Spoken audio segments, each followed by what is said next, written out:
आपको लिटरली कुछ ऐसा पता चल सकता है कि शायद आपको किसी ने पहले कभी बताया ही ना हो। सो स्टेप 1 क्या होगा आपके लिए, ये जो 423 थीम वाली पीडीएफ है इसको आप ओपन करेंगे। ये हमारा लेवल 4 है। इससे आप ये अंदाजा लगा सकते हैं क्लाइमेटोलॉजी में क्या क्या है जो कि 2014, 2015 और 2024 में एक ही थीम पे क्वेश्चन पूछा जा रहा है। तो उसका ए ऑप्शन जो कि इनकरेक्ट था, एग्जामिनर ने यहां डाल दिया।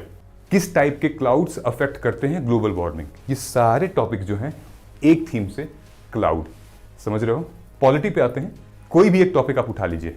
देखिए इस तरीके के सवाल ये आपके मतलब नॉन नेगोशिएबल हैं। You have to cover this anyhow. 2015, 16, 18, 23, 24, 24 back to back questions आए हैं एक ही थीम पे, एक ही टॉपिक पे। क्या? बिल। तो लेवल 1 में like on environmental pollution, like 4 questions back to back they have asked from the environmental pollution। ये लेवल 3 है हमारा। स्पेसिफिकली अगर मैं बात करूं environment, science and tech, economy, IR, बहुत ही आपको फायदा मिल सकता है हमारी माइक्रो थीम से। Hello and welcome to Margdarshan IAS. जय हिंद।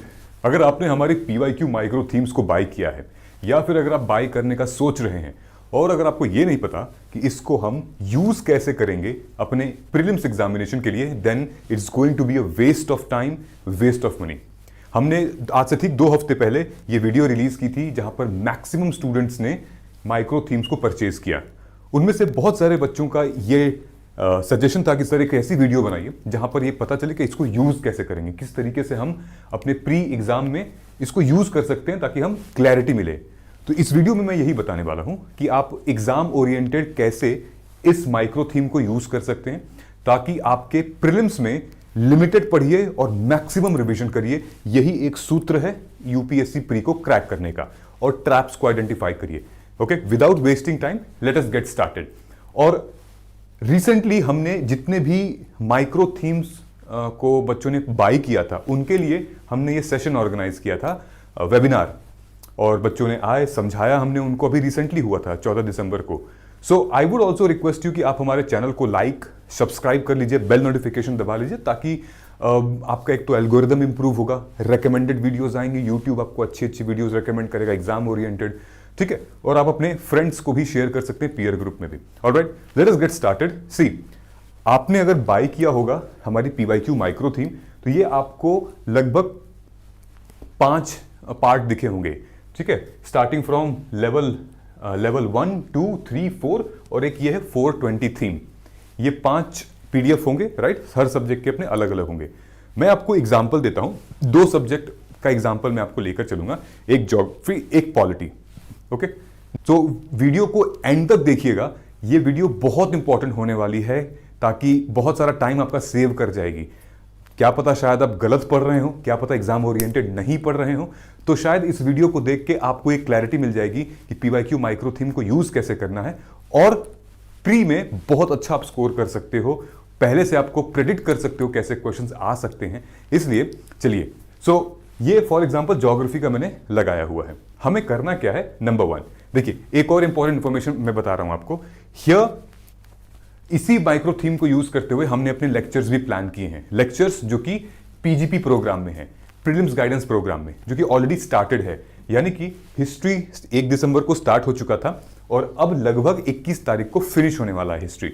नेक्स्ट स्टार्ट होने वाला है 22 दिसंबर and this should be your target. इसको आ जाओ, इसको ज्वाइन करो, ठीक है। ज्वाइन करने के बाद 22 दिसंबर को स्टार्ट होगा, फिर 12 जनवरी को पॉलिटी अगले साल स्टार्ट होगा, फिर इकोनॉमी 2 फरवरी को। ये पूरा शेड्यूल रेडी है, ठीक है। और एकदम एग्जाम ओरिएंटेड हम लोग प्रिपेयर करा रहे हैं पीवाईक्यू को ध्यान में रखते हुए, और एग्जाम में जो क्वेश्चंस आते हैं उनके फॉर्मेट्स को समझते हुए कैसे क्वेश्चंस पूछ रहे हैं, फिर एक्सपेक्टेड क्वेश्चंस पे हम लोग प्रैक्टिस भी करते हैं, ठीक है, क्लैरिटी के साथ एकदम। तो आप ज्वाइन कीजिए, वेट मत कीजिए, this is the right time for you to join. A lot of aspirants already join, तो उनको काफी क्लैरिटी मिल रही है। ये 2 प्रोग्राम है हमारा, पीजीपी और पीजीपी प्लस। तो आप दोनों में से किसी में एनरोल कर सकते हैं। I mean there is no, आपके पास बस चॉइस है कि आप इसके लिए मेंटोरशिप जो हमारी प्रोग्राम है पीजीपी प्लस, मेरी मेंटोरशिप रहेगी, और इसमें जो है पीजीपी में मेंटोरशिप नहीं है। और मैं आपको कोड दे रहा हूं, कोड आप यूज कीजिएगा PGP2026। इस कोड को यूज करेंगे, चाहे दोनों में से कोई कोर्स आप लें, आपको डिस्काउंट के साथ आप एनरोल कर सकते हैं। ओके और ये तो आपको पता ही है, अगर आप माइक्रो थीम ले रहे हैं इट्स नॉट ऑन 799, जो हमारी कोड है वो है मार्गप्री, MARGPRE। ये मार्गप्री कोड यूज करेंगे तो आपको इस पे भी डिस्काउंट मिलेगा और आप आ जाइए। ये लेक्चर्स की डेट है, ये प्लान है। ज्योग्राफी 22 तारीख से शुरू है। हर MWF में 7 से 9, साढ़े 9 बजे तक क्लासेस होती हैं, मंडे वेडनेसडे फ्राइडे, एक एक दिन के गैप पे, और आपको टेस्ट भी दिया जाता है, डिस्कशंस होती हैं। कुल मिला के लगभग 25 मार्च तक हम लोग फिनिश कर रहे हैं, इंक्लूडिंग IR एंड ऑल। ठीक है, स्टेप 1 क्या होगा आपके लिए? ये जो 423 थीम वाली PDF है इसको आप ओपन करेंगे, आपको ये ग्राफिकल रिप्रेजेंटेशन दिखेगा कि सब्जेक्ट वाइज कितने थीम्स हैं, कितनी माइक्रो थीम्स हैं। ठीक, यहां पर दिखेगा subject wise themes, micro themes. हम लोग ज्योग्राफी और पॉलिटी को आज एग्जाम्पल के तौर पे, सैंपल के तौर पे देखेंगे और आप सेम रेप्लिकेट कर सकते हैं अपने अदर सब्जेक्ट्स में। सो ज्योग्राफी 53 थीम्स हैं, पॉलिटी 76। ओके, अब हम लोग आते हैं यहां पे। इसमें आप देखेंगे तो ज्योग्राफी में कई सारे टॉपिक्स हैं, चैप्टर्स कह सकते हैं, क्लाइमेटोलॉजी, फिजिकल ज्योग्राफी, ओशनोग्राफी, ऐसे करते हुए रिलेटेड टू सॉइल 12 चैप्टर्स हैं, जिसमें कि टोटल नंबर ऑफ क्वेश्चंस जो कि यूपीएससी ने पूछा है 2010 से 2025 तक, इतने क्वेश्चंस पूछे हैं और हमने इतनी माइक्रो थीम्स निकाली हैं। फॉर एग्जांपल अब आप देखेंगे यहां से कि यार सबसे ज्यादा क्वेश्चंस अब तक किससे पूछे गए हैं, तो आप देखिएगा यहां पर सबसे ज्यादा क्वेश्चंस हैं क्लाइमेटोलॉजी से पूछे गए हैं, देन इंडियन वाटर बॉडीज आएंगे, देन उसके बाद हमारी फिजिकल ज्योग्राफी आएगी और फिर आगे फॉरेस्ट से। अच्छा, मिनरल एंड रिसोर्सेज जो है वो सेकंड नंबर पे है। ठीक है, ये आपकी 5-6 हाई प्रायोरिटी हो गए। एग्जाम्पल के तौर पे हम लोग चलते हैं क्लाइमेटोलॉजी में। आइए, तो आप ऐसे ही करेंगे। अब आपका स्टेप 3 है कि आप क्लाइमेटोलॉजी पे जाएंगे। ये देखिए, ये है क्लाइमेटोलॉजी। ओके, सो ये हमारा लेवल 4 है। इससे आप ये अंदाजा लगा सकते हैं क्लाइमेटोलॉजी में क्या क्या है जो कि यूपीएससी ने पूछा है। ये माइक्रो थीम्स है। तो अगर आप ध्यान से देखोगे ये 2000, अभी तो यहां से स्टार्ट 2010 में लगभग 1, 2, 3, 4 क्वेश्चन, 11 में लगभग 3, 4 क्वेश्चन, 12 में 3, 4 क्वेश्चन, और कैसे क्वेश्चंस आ रहे हैं ये ध्यान दीजिएगा। जैसे इन्होंने पूछा है 2010 में Coriolis force and climatology, okay, then पूछा है climatic region climatology, then climate change in climatology, albedo effect क्या होता है, ठीक है, देन यहाँ पे कार्बन साइकिल, और उसमें फिर माइक्रो थीम्स में दिया हुआ है, जैसे कोरियोलिस फोर्स यहाँ दिया हुआ है, तो affect of earth rotation on wind and ocean current. ठीक है, ये आपको पढ़ना है। तो ये आप टारगेट बना लीजिए कि इनमें से जो भी टॉपिक दिए हुए हैं उसको हमें कवर तो करना ही करना है, और ये नेचर है, ये माइक्रो थीम है कि उसमें क्या कवर करना है। जैसे कोरियोलिस फोर्स है तो क्या पढ़ें, एटमॉस्फेरिक सर्कुलेशन है तो क्या पढ़ें, जैसे कि ये ग्लोबल सर्कुलेशन सिस्टम है, पोलर सेल वगैरह है ये। ठीक, 2017 से लेकर 2025 तक देखिए कितने सारे रिपीटेड क्वेश्चंस आ रहे हैं। ओके, यहाँ पे जेट स्ट्रीम और साइक्लोनिक सिस्टम है, then Indian monsoon and ocean. ये सारी की सारी आपको एक लिस्ट पता चल जाएगी कि अच्छा इंपॉर्टेंट क्या है सिर्फ और सिर्फ क्लाइमेटोलॉजी से, ताकि आप इधर उधर ना पढ़ें, एग्जाम ओरिएंटेड पढ़ें, टारगेटेड पढ़ें। फिर आपको इसको उठाना है और अपने रिसोर्सेज से पढ़ना भी है। ठीक है, लेकिन उससे पहले PYQ में हम क्या करेंगे, ध्यान दे दीजिएगा। अब मैंने क्या किया है कि कुछ क्वेश्चंस आपके लिए निकाले हैं सैंपल के तौर पे। फॉर एग्जांपल क्लाइमेटोलॉजी से हम लोग देख लेते हैं। ठीक है, तो ये क्वेश्चन देखिए, ध्यान से देखिएगा, क्वेश्चन बहुत इंपॉर्टेंट है। मे बी इस वीडियो को एंड तक अगर आप देखते हैं तो आपको एग्जाम के अप्रोच करने का तरीका बदल जाएगा। आपको लिटरली कुछ ऐसा पता चल सकता है कि शायद आपको किसी ने पहले कभी बताया ही ना हो। ठीक है, so this is really important, watch this video till the end. ये देखिए, 2014, 2015 और 2024 में एक ही थीम पे क्वेश्चन पूछा जा रहा है। कैसे क्वेश्चन है, ध्यान से देखिएगा। The seasonal reversal of wind is a typical characteristic of which type of climate, type of climate. Okay, यहां पर seasonal reversal is monsoon climate. Okay, फिर उसके बाद ये देखिए, ध्यान दीजिए, ऑप्शन क्या है, इक्वेटोरियल, मेडिटेरेनियन, ये भी है। फिर 2015 में एग्जामिनर को लगा कि चलो मॉनसून से तो पूछ दिया गया है, अब दूसरे ऑप्शन से पूछते हैं।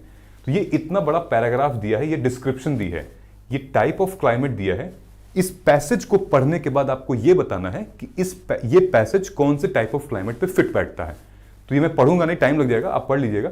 ये एग्जैक्टली होगा equatorial type of climate. Okay, तो उसका ए ऑप्शन जो कि इनकरेक्ट था, एग्जामिनर ने यहां डाल दिया। ओके, अब हुआ क्या कि 2024 में लेटेस्ट है, 24 में यूपीएससी ने क्वेश्चन पूछा। क्वेश्चन में इसने बुलेट पॉइंट्स में 3 डाले और 3 डिस्क्रिप्शन दी कि इन चारों टाइप ऑफ क्लाइमेट में से कौन सा मतलब डिस्क्रिप्शन ये है। तो इसका सही आंसर होगा marine west coast climate. Okay, तो इसमें भी ऑप्शन था equatorial, China type, humid subtropical climate. इसका सही आंसर ये है। So your job is to read the options. अब जैसे आपको पता होना चाहिए कि ह्यूमिड सब ट्रॉपिकल क्लाइमेट की डिस्क्रिप्शन क्या है, चाइना टाइप ऑफ क्लाइमेट की डिस्क्रिप्शन क्या होनी चाहिए, simultaneously equatorial type of climate की डिस्क्रिप्शन क्या होनी चाहिए। समझ रहे हो, यही सारी चीज आपको पता चल जाएगी। अब ये हम अपने लेवल 3 को खोलते हैं। ठीक है, ये लेवल 3 है हमारा, ध्यान से देखना, आपके पास भी होगा लेवल 3। तो क्या बात करता है ये क्वेश्चन देखिए, वही वाला क्वेश्चन है जो कि इक्वेटोरियल वाला है। ठीक है, कि ये पूरा का पूरा आपको पैराग्राफ दिया हुआ है, फिर पूछ रहा है कि इन चारों में से कौन से टाइप ऑफ क्लाइमेट पे फिट बैठता है। तो ऑफ कोर्स बी वाला था, आंसर इसका बी है यहाँ पे। ठीक है, ये बी दिया भी हुआ है ये पूरे डिटेल में कि बी क्यों है। फिर ये दिया है कि ए, सी और डी क्यों नहीं है। तो Mediterranean climate has dry summer and winter rainfall, और यहां पे कहीं पे भी ड्राई समर विंटर रेनफॉल नहीं दिया है। Same monsoon experiences seasonal not daily rainfall. Savanna have wet and dry season not daily rainfall. मतलब कि एक तो आपको यह पता चल रहा है इस लेवल 3 से कि करेक्ट का सही मतलब करेक्ट का आंसर का डिस्क्रिप्शन क्या है, डिटेल में क्या है, और जो इनकरेक्ट है उनका सही जवाब क्या है यहां पे, और कहां पे आपको ट्विस्ट किया जा रहा है, घुमाया जा रहा है। ठीक है, फिर यहां पर आपको एक्सपेक्टेड बताया जाएगा कि और क्या पूछ सकती है UPSC in the next coming year. यहां पे जैसे देख सकता है, could reappear as a comparison with monsoon और सवाना क्लाइमेट, कंपैरिजन पूछ सकता है आपसे। Then could integrate Hadley cell circulation and intertropical convergence zone, जबकि पूछ भी चुके हैं ये लोग एक बार इंटरट्रॉपिकल कन्वर्जन जोन। समझ में आ रहा है नाउ। चलिए एक और चीज मैं आपको दिखाता हूं, ये फिर से ज्योग्राफी का है। 2022 में ये आया था, फिर ये 2019 में आया था, ये 2019 में आया था। ये क्या है, ये क्लाउड्स के बारे में बात करता है। कैसा clouds, how these cloud affects global warming, किस टाइप के क्लाउड्स अफेक्ट करते हैं ग्लोबल वार्मिंग। ठीक है, अगर आप ध्यान से देखेंगे ये क्वेश्चन है। ठीक, इसमें जो सही जवाब है वो ये भी गलत है, ये भी, दोनों स्टेटमेंट गलत है। Okay, high clouds primarily reflect solar radiation and cool the surface of the earth. फिर लिखा है low clouds have high absorption of infrared radiation emanating from the earth surface and thus cause global warming. अब देखते हैं इसको। ये last year मैंने student से हैंड रिटन करवाया था, मैंने आपको बताया था हमारी टीम छोटी थी, तो ये स्टूडेंट से हमने हैंड रिटन करवाया था। ठीक है, लगभग 5 साल का। तो देखिए इस बच्चे ने लिखा हुआ है, लाल पेन से हाईलाइट किया है, ये दोनों स्टेटमेंट गलत है। ठीक है, ये सिलेबस है, topic climatology, theme isolation and transparency of atmosphere, and then ये रॉन्ग स्टेटमेंट लिखा है। राइट क्या लिखा है, हाई क्लाउड्स थिन होते हैं and do not reflect much solar radiation and cause इतना। इसमें स्टेटमेंट में क्या है, high cloud primarily reflect solar radiation. तो ये समझ में आ रहा है, इस तरीके से इतनी इनडेप्थ एनालिसिस की गई तो आपको चेंज कर दे रहा है वो। फिर low clouds have high absorption of infrared radiation. ठीक, यहां क्या है सही, low clouds often thick and reflect sunlight back to the space. ठीक है, कूल द स्पेस सरफेस, और यहां पे क्या लिखा है, वार्म द स्पेस सरफेस। तो यही है कूल वार्म। तो आपको कंसेप्ट में थोड़ा सा ध्यान देना पड़ेगा।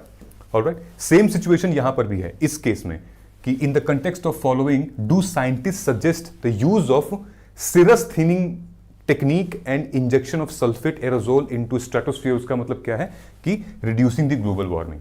ठीक है, ये आपसे प्रोसेस पूछ रहा है, अगर साइंटिस्ट ऐसा यूज करते हैं तो किस लिए यूज करते हैं, to reduce the global warming. फिर why are dew drops are not formed in cloudy nights, क्यों नहीं फॉर्म होते हैं, clouds reflect back to the earth radiation. ये सारे टॉपिक जो हैं एक थीम से, क्लाउड। समझ रहे हो, तो ये जब आपको पता नहीं होगा तो कैसे, बिना मतलब कि आप ज्योग्राफी पढ़ रहे हो, बिना मतलब कि आप वीडियोस देख रहे हो, देखो तो सही कि आखिर सवाल पूछा क्या जा रहा है। तो आपका टाइम बचेगा, पैसे बचेंगे, एनर्जी और आएगी, तब एग्जाम में मन लगेगा, थोड़ा पढ़ने में मन लगेगा। हम कुछ भी पढ़े जा रहे हैं, समझ में नहीं आ रहा है, ज्योग्राफी पे कवर किए जा रहे हैं। This is the way you, so this is examiner आपसे ये पूछना चाह रहा है। ओके, चलो देखो यहाँ पर भी L3 नोट्स में मैंने दिया हुआ है साफ साफ, ये हाई क्लाउड्स वाला। ठीक है, ये 2 क्वेश्चन थे, दोनों रॉन्ग हैं। ठीक, और दोनों का सही करेक्ट फैक्ट दिया हुआ है, क्या इसका करेक्ट फैक्ट होगा, और एक्सपेक्टेड क्वेश्चन भी दिया हुआ है। Right, UPSC might integrated with anthropogenic aerosol cloud interaction and all. Okay, तो ये आपके जनरल नॉलेज के लिए है कि do you know about it, if not then cover it. Alright, अच्छा ये L2 नोट है, उसी क्वेश्चन का L2 में आपको क्या पता चलेगा, L2 में ये पता चलेगा हमारी कि थीम क्या है actually, high versus low cloud role in radiance balance. तो जब भी आप कोई टॉपिक पढ़ोगे तो यहां से पता चल जाएगा माइक्रो थीम, ये वहां पे भी दिया हुआ है लेवल 4 में। तो अभी आपको समझ में आ रहा है कैसे पढ़ना है। आप टॉपिक उठाइए, टॉपिक यानी कि L4 से कौन से टॉपिक है, ठीक, जैसे क्लाइमेटोलॉजी होगी, वहां देखिए एक एक टॉपिक को उठाइए और फिर आप जाइए हमारे L3 और L2 में, ठीक है।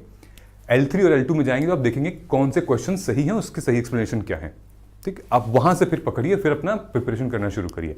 दोनों तरीके से कर सकते हैं। अगर आप PYQs को सॉल्व कर रहे हैं तो आप ऐसे जा सकते हैं, अगर आप टॉपिक को प्रिपेयर कर रहे हैं तो L4 नोट से आप कर सकते हैं। मैं आपको और दिखाता हूं, फॉर एग्जाम्पल ये और शीट है, हाँ ये देखिए, इस बच्चे ने यहाँ पे लिखा हुआ है, ये 2023 में ज्योग्राफी में आया था, soils in India, classification of soils and features. तो उसमें जो रॉन्ग स्टेटमेंट था वो ये था, the soil in tropical rain forest is rich in nutrient. ये देखिए, ये वाला क्वेश्चन है, 2023 में आया था, ठीक है। ये भी स्टेटमेंट वाला था, ज्योग्राफी में स्टेटमेंट बेस्ड क्वेश्चंस आ रहे हैं, टू स्टेटमेंट एंड उसका सही एक्सप्लेनेशन है कि नहीं। तो the soil in tropical rain forest is rich in nutrient, okay. तो जो सही जवाब इसका था डी, स्टेटमेंट 1 इनकरेक्ट है बट स्टेटमेंट 2 करेक्ट है। ये स्टेटमेंट 1 इनकरेक्ट क्यों है, ये हमारे ये लेवल 2 है, ठीक है। लेवल 2 में आपको ये नहीं दिखाई देगा कि इनकरेक्ट क्या है, ओके। इनकरेक्ट आपको कहां दिखाई देगा, लेवल 3 में। यहां से आपको क्या पता चलेगा, यहां से पता चलेगा माइक्रो थीम, और एग्जामिनर आपसे पूछना क्या चाहता था, यू नो इनसाइट्स क्या थी। Test rapid nutrient cycle in rain forest and nutrient poor soils में। और ये क्या है, ये है आपके एग्जामिनर का फोकस कहां था, वो क्या सोच रहा था कि ऐसे क्वेश्चंस बनाया था। So that was which crop struggle in laterite tropic soil, what is the role of humus in rain forest soil, explain leaching in tropical soil, ठीक है। तो ये भी एक्सपेक्टेड है, आ सकता है, ठीक। तो ये हमारा L2 नोट है, जहां से फोकस पता चलेगा आपको, आसपास के क्वेश्चंस क्या सोच रहे थे हमारे एग्जामिनर। ये हमारा L3 है उसी का। तो अगर आप देखेंगे soil rain forest is rich in nutrient, तो ये देखिए स्टेटमेंट 1 गलत है, इसका करेक्ट फैक्ट क्या है, nutrients are absorb by dense vegetation leaving soil relatively infertile despite composition rates are high, ठीक है। तो ऐसा नहीं है, ये स्टेटमेंट बिल्कुल गलत है। Soil in tropical rain forest they are not rich in nutrient, क्योंकि वो न्यूट्रिएंट क्विकली एब्जॉर्ब हो जाते हैं डेंस वेजिटेबल में, ठीक है, वेजिटेशन में। सो दिस इज हाउ, ये हमारे L3 नोट्स हैं, ओके। नाउ नेक्स्ट, अब हम लोग आते हैं पॉलिटी पे। इतना समझ में आ गया। पॉलिटी पे आते हैं तो फिर से हम लोग इस थीम पे आते हैं, 423 थीम। आप खोलेंगे और आप इस स्लाइड पर आएंगे, यहां पर आपको दिखेगा fundamental right, DPSP and all, लगभग 17-18 चैप्टर्स हैं। कोई भी एक टॉपिक आप उठा लीजिए, ठीक है। जैसे मान लीजिए कि ये जुडिशरी का है, जुडिशरी में आप देखिए ना कितने सारे टॉपिक पूछे गए हैं यहाँ पे। अल्टरनेटिव डिस्प्यूट रेजोल्यूशन 2010 में, 2012 में autonomy of Supreme Court, original jurisdiction of Supreme Court. देखिए इस तरीके के सवाल ये आपके मतलब नॉन नेगोशिएबल हैं, you have to cover this anyhow, किसी भी हालत में छोड़ना नहीं है इसको, ठीक है, नहीं छोड़ना है इसको। Role of judiciary, distribution of court, judicial review क्या है, जुडिशियल रिव्यू में क्या पूछ रहे हैं लोग, judicial supremacy in upholding the constitution principles, what are those principles, देखना है हमें, ठीक है। देन फिर से जुडिशियल एंड पुलिस कस्टडी, फिर उसके बाद writs function, writs and its function, every time now they are asking questions, ठीक है, समझ में आ रहा है। कोई भी उठा लेते हैं, चलिए ये देखिए, हमने बिल मिसलेनियस टॉपिक्स उठाए हैं, ध्यान से देखिएगा, ठीक है। ये हमारे L2 नोट्स हैं, ओके। तो 2016 में और 2024 में क्वेश्चन आया था, एक तो यहां पर bill, a bill pending in Lok Sabha lapses on its prorogation, a bill pending in Rajya Sabha which has not been passed by Lok Sabha shall not lapse on dissolution of Lok Sabha, ठीक है। ये बहुत ही कंफ्यूजिंग टॉपिक है बिल का पास होना, ठीक है, तो इसके लिए थोड़ा पढ़ाई चाहिए अच्छी खासी। बहरहाल यहां जो दिया हुआ है आपको टॉपिक पार्लियामेंट है, थीम क्या है, बिल पेंडिंग एंड लैप्सेस, ठीक है। ये सॉरी ये हमारा L1 है, ओके, क्योंकि इसमें माइक्रो थीम नहीं दी गई है, ये हमारा L1 है। तो इसमें करेक्ट आंसर है बी, ठीक, कि 2 ओनली, पहला नहीं है, और इसका एक्सप्लेनेशन दिया हुआ है, bill pending in Lok Sabha lapses when the house is dissolved but prorogation does not affect them. ठीक है। Bill pending in Rajya Sabha however does not lapse on dissolution of Lok Sabha. Same यहां पर दिया हुआ है, it is the governor of the state who recognise and declare any community of the state schedule tribe. मतलब schedule tribe governor decide करता है, recognise करता है उसको, ठीक है भाई। Community declare schedule tribe in state need not to be so in another state, ठीक। तो जो सही आंसर क्या है, only the second statement is correct. A community declared as a schedule tribe is another state, ये second answer ठीक है। यहां पर होना चाहिए था एक्चुअली प्रेसिडेंट, ठीक है। ये हम L3 में देखेंगे अपने इस क्वेश्चन को, ठीक। तो L3 में ये देखिए, ये 2024 में ये गवर्नर आ गया, ठीक है, शेड्यूल ट्राइब। पहला स्टेटमेंट इनकरेक्ट है, करेक्ट क्या है, करेक्ट फैक्ट है, it is the president who declare schedule tribe for state based on consultation with the governor, not the vice versa. तो यहां से आपको क्लैरिटी पता चल रही है कि गवर्नर और प्रेसिडेंट के नाम पर मतलब क्वेश्चंस को कंफ्यूज कराया जा रहा है, आपसे पूछा जा रहा है। जैसे वहां पर ज्योग्राफी में था ना आपका टेम्परेचर, वार्म, हाई, सी, लो। अब यहां पर आपको दो ऐसे एग्जीक्यूटिव्स की पोजीशंस दी जा रही हैं जो कि आपको कंफ्यूज की जा रही हैं, ठीक है। सेम क्वेश्चन यहां पर भी था, अगर आप देखेंगे तो पहला ऑप्शन गलत था। सही स्टेटमेंट क्या था, bill lapses on prorogation, correct था कि prorogation only ends a session, it doesn't terminates a bill, ठीक है। प्रोरोगेशन सेशन का एंड होना होता है, इसका मतलब बिल खत्म नहीं हुआ है। ऑलराइट, करेक्ट आंसर ये है। सो ये जो आप देख रहे हैं, ये जो एक्सपेक्टेड क्वेश्चंस है, they are really very important. Physical conduct, budget bill lapsing versus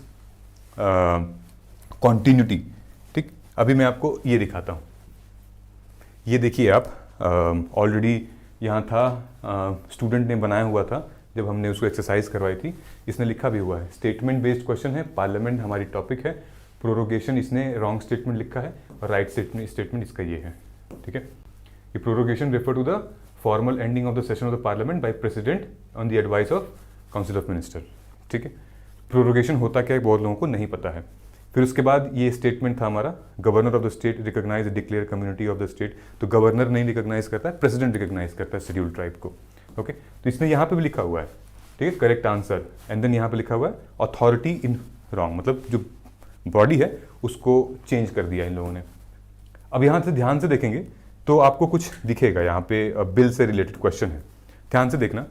ये क्वेश्चन बिल का है कि बिल लोकसभा में पास होता है, डिसॉल्व हो गई तो क्या होता है बिल का, राज्यसभा में अगर आता है, राज्यसभा डिसॉल्व हो गई तो क्या होगा।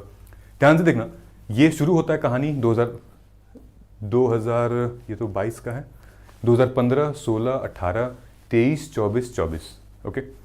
बैक टू बैक क्वेश्चंस आए हैं एक ही थीम पे, एक ही टॉपिक पे, क्या, बिल, ठीक है। ध्यान से अगर देखोगे तो मैंने मार्क किया है ना, सेम स्टेटमेंट है, ये और ये, इन दोनों को पढ़ोगे लगभग सेम है। पढ़ दो, ध्यान से पढ़ो। Rajya Sabha can either approve the bill or suggest changes but can not reject it, ठीक है। फिर ये स्टेटमेंट क्या है, a bill passed by Lok Sabha and pending in Rajya Sabha lapses on the dissolution of Lok Sabha, ठीक है। तो आपको पता होना चाहिए कि राज्यसभा और लोकसभा अगर कभी डिसॉल्व होगी या सेशन खत्म होगा तो बिल का क्या होगा, ठीक है। फिर उसके बाद ये भी सेम यहाँ पर ही मैंने बनाया हुआ है star, same when the Lok Sabha transmit finance bill to Rajya Sabha it can amend और रिजेक्ट द बिल, ओके। तो आपको ये लिंक इंटरलिंक स्टेटमेंट समझना पड़ेगा, यहां से आप यहां आइए, यहां से आप यहां आइए, ओके। इंटरलिंकिंग, ये तो एक स्टेटमेंट की बात है। इस स्टेटमेंट में तो 3 ऑप्शंस हैं, 4 हैं इसमें तो, ठीक है। तो इसका तीसरा, इसका दूसरा और इसका पहला ऑलमोस्ट आपको एक अच्छी नॉलेज दे देगा बिल के इंट्रोड्यूस करने में लोकसभा और राज्यसभा का।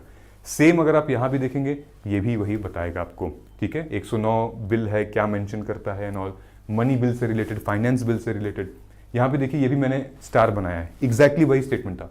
अ bill pending in Rajya Sabha which has not been passed by the Lok Sabha shall not lapse on the dissolution of Lok Sabha. फिर यहाँ देखिए 2015 में अगेन वही स्टेटमेंट है, the Rajya Sabha has no power either to reject or amend the money bill. So these are few important areas which is non negotiable. एक ही statement को तोड़ मरोड़ के बार बार यूपीएससी पूछ रही है और आप कुछ और पढ़ रहे हैं, that is actually waste of time, ठीक है। ध्यान से देखिएगा इन चीज़ों को, आप खुद अध्ययन करिएगा हमारे पीडीएफ में, ठीक है। फिर एक और क्वेश्चन आया था, मेरे ख्याल से ये 2022 का है, पता नहीं कब का है, अब bill amending to the constitution require prior recommendation of president of India, ऐसे करके, तो प्रायर रिकमेंडेशन नहीं चाहिए, ठीक है। Bill amending the constitution of India, we don't need prior recommendation, okay. तो UPSC what wants you to understand money bill, finance bill and ordinary bill, types of bill and what types of bill qualifies as money bill, ठीक है। Rajya Sabha limited power can suggest but not enforce the amendment. Finance bill क्या होता है, ordinary bill क्या होता है, constitutional amendment bill होता क्या है और कैसे इसको इंट्रोड्यूस किया जाता है। ये बहुत क्लियरली हमें पढ़ना पड़ेगा, समझना पड़ेगा, तो ही आप ऐसे क्वेश्चंस को प्री में सॉल्व कर पाओगे। जितने भी पॉलिटी में क्वेश्चंस हैं आप ध्यान से देखेंगे, जो फॉर्मेट है इनका, ये पैराग्राफ जैसे क्वेश्चंस पूछते हैं ये लोग फॉर्मेट में, जैसे ध्यान से देखो, ये सारे क्वेश्चंस ध्यान से देखो, कोई स्टेटमेंट और एक्सप्लेनेशन नहीं है यहाँ पे, कोई मैच द फॉलोइंग यहाँ पे नहीं है। जो फॉर्मेट है वो 3 स्टेटमेंट, लंबा, इतने बड़े बड़े क्वेश्चंस हैं, आपकी रीडिंग स्पीड तेज होनी चाहिए, आपको क्लैरिटी होनी चाहिए, तो ही सॉल्व कर पाओगे आप। देख रहे हो सारे लंबे लंबे स्टेटमेंट हैं, ओके। देन ये भी है, तो this is how you should prepare for pre examination, it's more than the knowledge game, okay.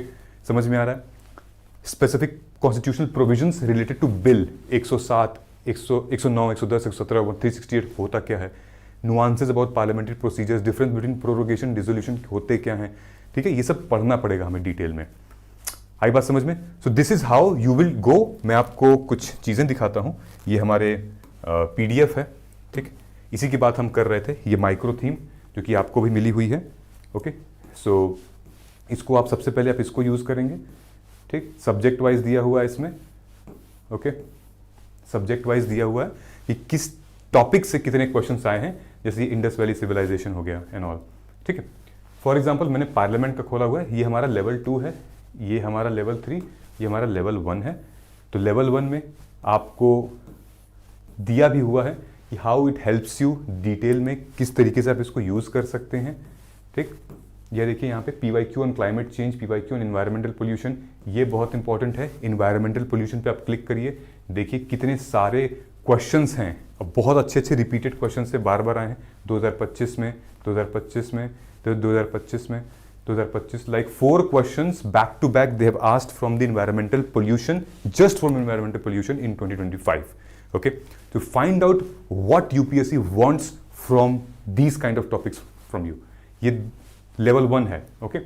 तो सबसे पहले आप जाइए वहां पे, लेवल 1, लेवल 4, फिर level 1, then level 2, then level 3, एक साथ खोल के रखिए उनको, देखिए, फिर आपको एक एक टॉपिक पे बहुत क्लैरिटी मिलेगी। यू डोंट नीड एनीबडी, आप प्रिपेयर कर सकते हो, एग्जाम दे सकते हो बिना कोचिंग ज्वाइन किए, ठीक है।